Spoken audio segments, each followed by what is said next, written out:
What is going on again with Devin Williams? Another terrible outing Wednesday night down in H-Town. And a lot of people are saying on social media that they think he has hit rock bottom as a Yankee, but I hope they're wrong.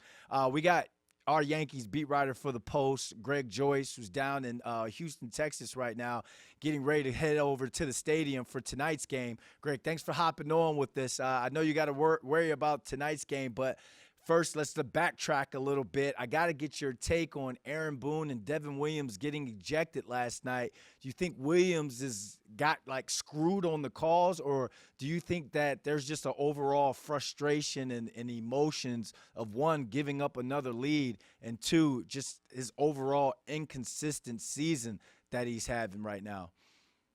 Yeah, I think it's a little bit of both. I think all that kind of factors into the frustration. And he didn't, you can argue and say that much when he's walking off the mound. He just told Brian Walsh he missed 4 calls, uh, and that was enough to get him the hook. But two things can be true, right? There were some missed calls there during Williams' outing, but he also still walked, 3 batters, including one to force in the go-ahead run. So, you're going to get bad calls every now and then, and you got to be able to overcome it, which Williams wasn't last night. Yeah, I think there's certainly some frustration. It's like by far not the season that he expected to have. The Yankees expected him to have. It was a rough start, turned the corner, then had a rough patch again. Then he had a decent stretch the last couple of weeks before this past week, and now he's 2 in a row where he's you know the other night in Chicago blew a lead, and then last night obviously came into a tie game and blew that one. So I think there's a lot of frustration in it. He feels like he got screwed by 4 pitches. There was two to Jesus Sanchez that turned into a walk, another to Taylor Trammell, who ended up being the walk that forced in the run. So that being said, he gave up a leadoff double to Carlos Correa, who had struck out 3 times heading into that at bat. And so there's a lot of things. There was a lot of other pitches that could have been the difference to kind of overcome that, which they didn't make. And then obviously Camilo Doval came in after and kind of, set fire to it. So, yeah, it was a rough night. The game that the Yankees felt they should have won, they're up 4-1, and weren't able to pull it out. And then obviously Cody Bellinger hits a late home run and pulls them back within one, but that just made the how the eighth inning developed even more brutal because they still had a chance to win that game if it didn't get out of hand. So why is Aaron Boone still choosing to use Devin Williams last night, with like a case like last night, in high leverage situations when every win and loss is so valuable at this time of the year? And why is he trying to get Devin Williams right now at this time of the year when you cannot afford to waste these games? Yeah, it's a good question. I think they still think they can turn him around. They've seen it in flashes this season.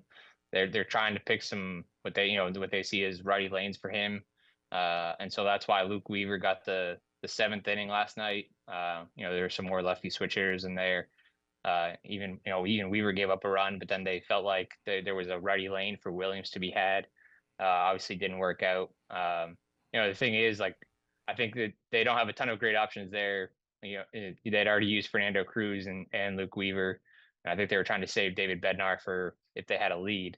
You could argue why not bring in Bednar there, especially with the bases loaded, 2 outs, just to get that out and extend the game. He was going to the 9th inning, but then you got to have him pitch the 9th inning, and then if you're still tied, you go into extra innings. You kind of have to map that out, and then who are you using? There's a couple of guys down there that are still kind of, Duvall's still trying to find his footing after the trade. Hasn't certainly looked his best since coming over. So it's not like they have a ton of great options, I don't think, but I think they still believe that that's in there for Devin Williams. He's shown it in flashes this year, but just not nearly consistently enough. And, it's going to be interesting to see.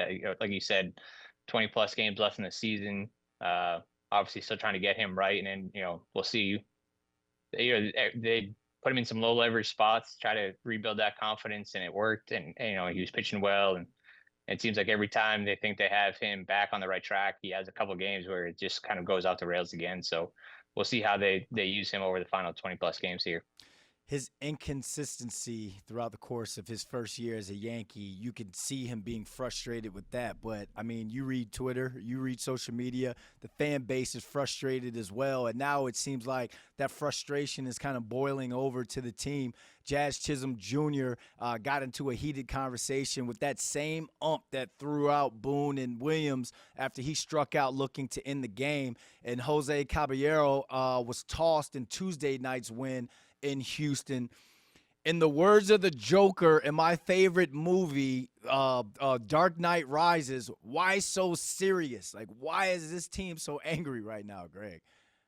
Yeah, I think it's they're the stakes of this stretch. They're playing for a lot here. This is a 12-game stretch against all playoff teams that they have to prove that they can beat.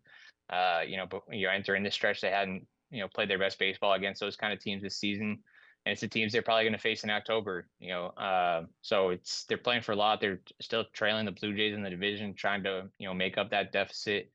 And then the two guys that you mentioned, Chisholm and Caballero, the two guys that two emotional players wear their emotions on their sleeves, which can benefit them sometimes, but also kind of work against them at other times. Jazz has talked a couple of times this year about how he's tried to work on his emotions with umpires and do a better job of kind of reining that in.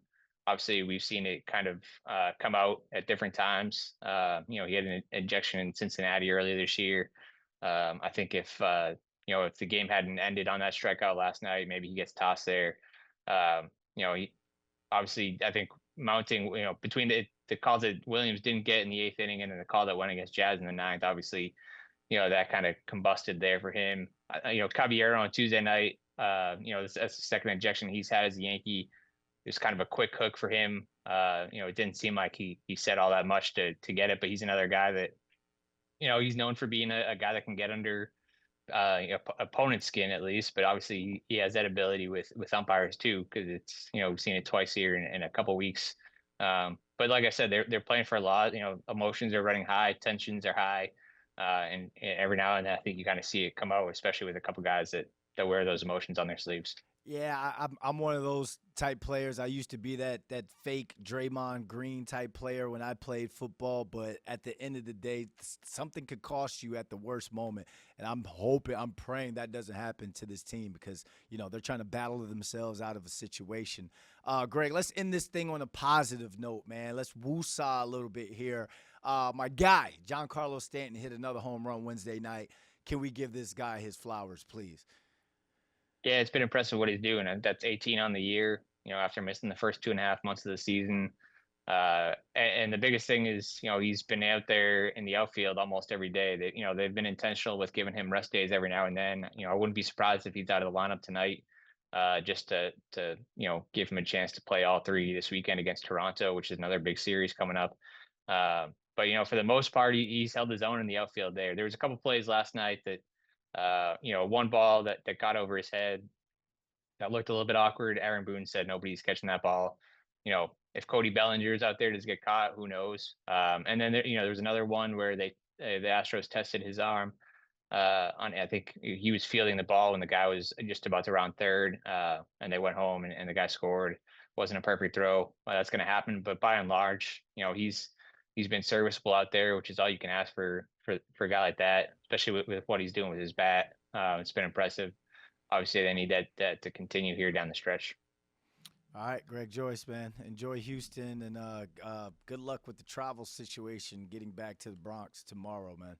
Appreciate you Yeah. hopping on. Thanks, Brandon.